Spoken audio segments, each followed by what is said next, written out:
Ya, rekan-rekan media, selamat siang. Saya hari ini berkesempatan untuk melakukan berbagai inspeksi di wilayah Kabupaten Tasikmalaya dan lanjut ke Kota Tasikmalaya. Hadir bersama saya Pak Brigjen Agus, juga Pak Kapolda langsung bersama Forkopimda, ada Pak Sekda, ada Pak Kapolres, untuk memastikan satu, penanganan COVID berlangsung dengan baik. Secara umum, kasus masih terkendali di Kabupaten Tasikmalaya. Hanya hasil survei seminggu kemarin mungkin media paham, tingkat kedisiplinan memakai masker masuk kategori terendah se-Jawa Barat. Nah, kami hadir di sini menyemangati karena memang karakter Kabupaten Tasik itu sebenarnya ada di desa, ya. Jadi mungkin kalau kita lihat alun-alun ini relatif kepatuhan tinggi, tapi saya titip kepatuhan di desa yang merupakan mayoritas konsep membangun di Kabupaten Tasik. Kemudian juga saya menitipkan agar proses vaksinasi di Kabupaten dan Kota Tasik harus berlangsung lancar. Vaksin akan datang ke Kabupaten Tasik di hari Jumat, ini saya laporkan ya, masuk sebagai tahap 2 setelah tahap 1 7 daerah sudah melakukan, dan belajar dari plus minus di tahap 1 yang di 7 daerah akan kita jadikan perbaikan-perbaikan untuk di tahap 2 termasuk di Kabupaten Tasikmalaya.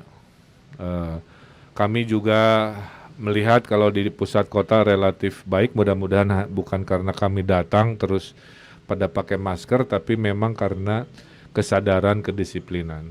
Dalam inspeksi masih ada sekian persen yang memang terlihat memakai maskernya keliru atau tidak dan lain sebagainya. Nah, kemudian juga kami titip agar tahun 2021 ini ekonomi pulih. Salah satunya mempercepat belanja APBD Kabupaten Tasik untuk segera dibelanjakan, dilelangkan agar menjadi stimulus dan menjadi katalis dari percepatan kebangkitan ekonomi, ya.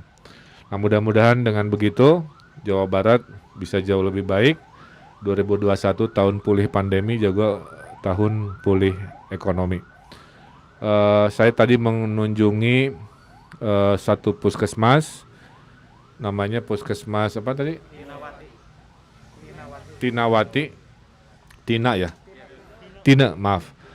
Puskesmas Tinawati, kami monitor sangat baik dalam kesederhanaan puskesmasnya, bersih dan berhasil menjadi percontohan. Kalau semua puskesmas bisa seperti puskesmas Tinawati yang merawat pasien COVID gejala ringan, maka beban di rumah sakit akan turun, ya. Nah, se-Jawa Barat ini pola pikirnya masih semua inginnya ke rumah sakit, sehingga akhirnya rumah sakit menjadi penuh, maka yang COVID gejala sedang berat akhirnya banyak tidak mendapat tempat, termasuk di Depok kejadian ya, meninggal di taksi karena penuh. Nah, ini harus jadi pelajaran, tidak boleh terjadi di Kabupaten Tasik dengan konsep memindahkan COVID gejala ringan ke tempat-tempat non rumah sakit, bisa di puskesmas, gedung negara, atau lain-lainnya. Saya kira saya mengapresiasi itu. Ada 8 yang seperti tadi, saya doakan dan kita ikhtiarkan agar fasilitas puskesmas seperti paripurnanya Tinawati bisa dijadikan standar di seluruh Kabupaten Tasikmalaya. Saya kira itu, mudah-mudahan dengan kunjungan kami, perbaikan dalam evaluasi 7 hari ke depan, Kabupaten Tasik bisa naik peringkat dari sisi prokes dan kedisiplinan. Dalam kesempatan ini juga saya merasa prihatin dengan bertubi-tubinya kebencanaan, ya. Terjadi kebencanaan di Cisarua, di Puncak. Saya sudah koordinasi dengan Ibu Bupati kemarin. Sementara laporan alhamdulillah tidak ada korban, tapi itu membuat kerusakan secara materi ke rumah-rumah. Hari ini Pak Wagub ada di posisi kebencanaan, berbagi tugas dengan saya. Ada Pak Pangdam juga di sana, dan tentu Ibu Bupati selaku pemilik wilayah secara teknis, ya. Nah, kita berharap ke depannya tingkat kebencanaan bisa berkurang. Jadi mari saling mendoakan ya. COVID belum selesai, tapi bencana silih berganti di Kalimantan Selatan, di Sulawesi Barat, di mana-mana. Titip agar kewaspadaan, dan saya sudah perintahkan Pemkab untuk mengevaluasi hadirnya rumah-rumah di lahan yang berbahaya. Berita kebencanaan kedua, pencarian SAR sudah dihentikan di Sumedang karena seluruh 40 korban yang tertimbun oleh longsor sudah ditemukan. Maka tahap 2 sekarang adalah persiapan relokasi. Nanti penyiapan lahan adalah urusan kabupaten dan provinsi, sementara bangunannya nanti oleh PUPR bersama BNPB. Nah, mudah-mudahan semua bisa beralih sehingga bisa tenang, tidak dihantui oleh was-was karena tinggal di daerah rawan. Saya kira itu dua statement saya, satu tentang COVID dan hari ini, kedua tentang kebencanaan. Silakan ada pertanyaan.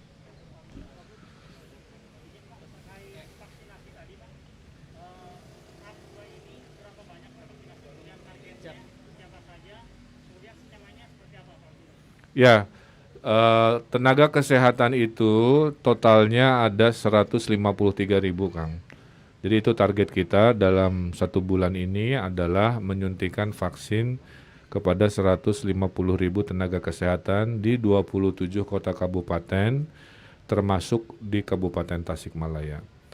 Tahap 2-nya nanti TNI Polri dan profesi yang rawan terhadap COVID. Tahap 3-nya masyarakat secara umum sesuai kriteria. Nah, distribusi sudah kita evaluasi, sementara lancar ya, dari gudang di Pemprov ke gudang-gudang di kota kabupaten. Yang jadi evaluasi yang akan kita perbaiki adalah adanya ketidakhadiran yang sudah diwajibkan datang ternyata tidak hadir. Nah, kami meminta kepada pemerintah pusat untuk men-sharing data-datanya, karena datanya kan diatur oleh pemerintah pusat. Sehingga kalau ada yang tidak datang, kami bisa melacak, atau kalau datanya kami terima kan H-1 bisa kita ingatkan bahwa Anda punya kewajiban supaya jatah yang mahal ini bisa dimanfaatkan sebaik-baiknya. Saya kira itu. Pak Gub, izin untuk tingkat kepatuhan daerah itu indikatornya apa saja ya Pak ya? Soalnya kan nggak ada peringkatnya gitu secara menyeluruh dari peringkat 1 sampai peringkat terakhir. Ada, cuman kalau saya umumkan 27 pengumuman terlalu panjang, maka saya hanya mengumumkan yang nomor 1 dan nomor paling bawah. Nah, Jawa Barat secara umum diapresiasi pemerintah pusat, apresiasi buat Pak Kapolda juga Kodam 3, karena tingkat kepatuhan memakai maskernya sudah di atas 70%. Sebelum PPKM, sebelum gerakan ini, masyarakat hanya patuhnya di 50-an% itu kan. Nah, jadi ukurannya kan hanya sebenarnya 3M kan 3 ya. Memakai masker, menjaga jarak, cuci tangan. Kalau cuci tangan kan ngukurnya susah. Tapi kalau kerumunan itu bisa dimonitor.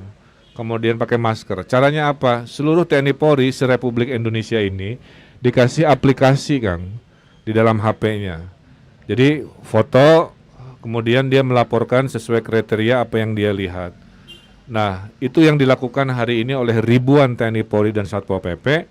Dia muter-muter sambil mengingatkan di zona-zona keramaian, berikut dengan fotonya. Jadi setiap hari ada ratusan ribu foto dilaporkan sebagai bukti.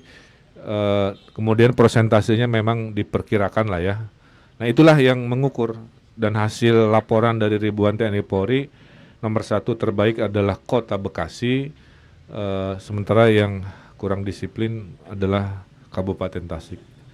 Nah, sudah ada komitmen dari Pak Sekda dan Forkopimda, insya Allah mulai sekarang dan minggu depan kedisiplinannya terus naik dengan konsep penekanan di desa-desa yang sebagai tipe pembangunan Kabupaten Tasik. Cukup ya? Oke, kawan-kawan, terima kasih. Tetap jaga kesehatan.